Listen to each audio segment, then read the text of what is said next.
जिसने मानवता के प्रथम प्रहर से खुद को गढ़ना शुरू कर दिया, जिसने युगों युगों को एक एक अध्याय के रूप में पढ़ा, अलग अलग दौर में अलग अलग राष्ट्रों का निर्माण, अलग अलग ताकतों का उदय, नई नई सभ्यताओं का विकास, शून्य से शिखर तक उनकी यात्रा और शिखर से पुनः शून्य में उनका विलय, बनता बिगड़ता इतिहास, दुनिया का बदलता भूगोल, भारत ने ये सब कुछ देखा है। इंसान की इस अनंत यात्रा से हमने सीखा और समय समय पर नए निष्कर्ष निकाले।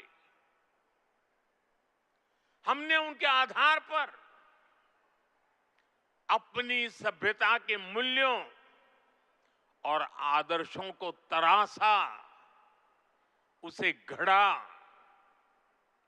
हमने, हमारे पूर्वजों ने, हमारे ऋषियों ने, मुनियों ने, हमारे आचार्यों ने, भगवंतों ने, हमारे देशवासियों ने अपनी एक सांस्कृतिक पहचान बनाई। हमने ताकत और नैतिकता के संतुलन को बराबर समझा और तब जाकर भारत एक राष्ट्र के रूप में वो कुंदन बनकर उभरा जो अतीत की हर चोट सहता भी रहा और सहकर भी अमरत्व को प्राप्त कर गया। भाइयों बहनों, भारत की ये संकल्पना, उसके पीछे की वैचारिक शक्ति है। उठती गिरती दुनिया से अलग अपना स्वतंत्र अस्तित्व बोध, ये उपलब्धि और लयबद्ध, लिपिबद्ध होना, लयबद्ध होना और तब जाकर के हृदय की गहराई से, अनुभवों के निचोड़ से, संवेदनाओं की असीमता को प्राप्त कर करके वंदे मातरम जैसी रचना मिलती है। और इसलिए गुलामी के उस कालखंड में वंदे मातरम इस संकल्प का उद्घोष बन गया था और वो उद्घोष था भारत की आजादी का। मां भारती के हाथों से गुलामी की बेड़ियां टूटेगी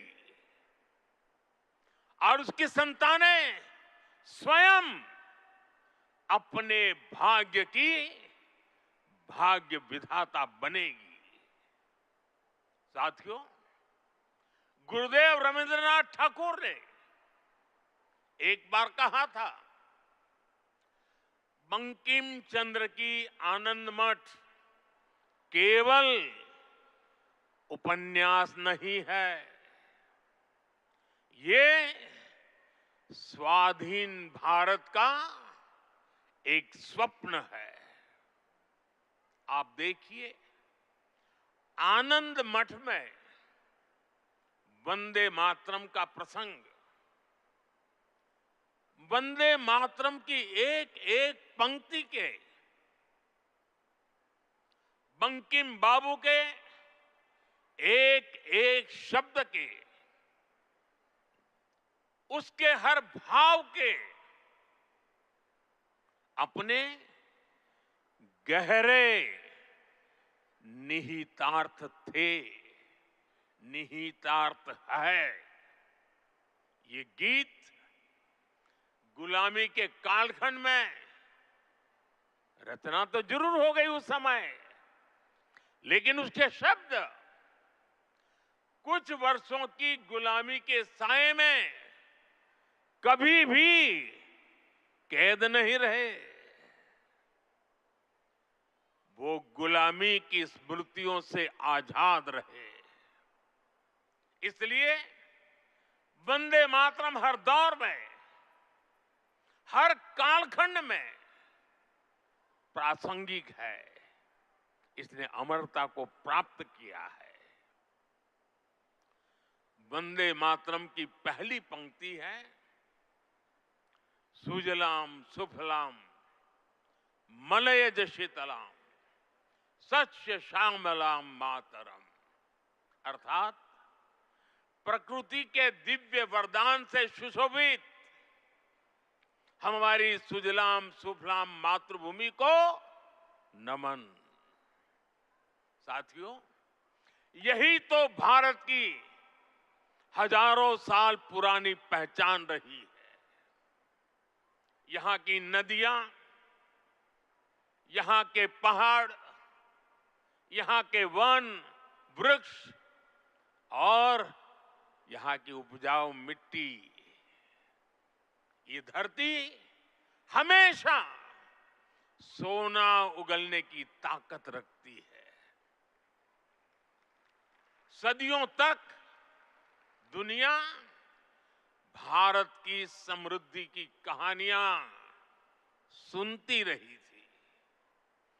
कुछ ही शताब्दी पहले तक ग्लोबल जीडीपी का करीब 1/4 हिस्सा भारत के पास था।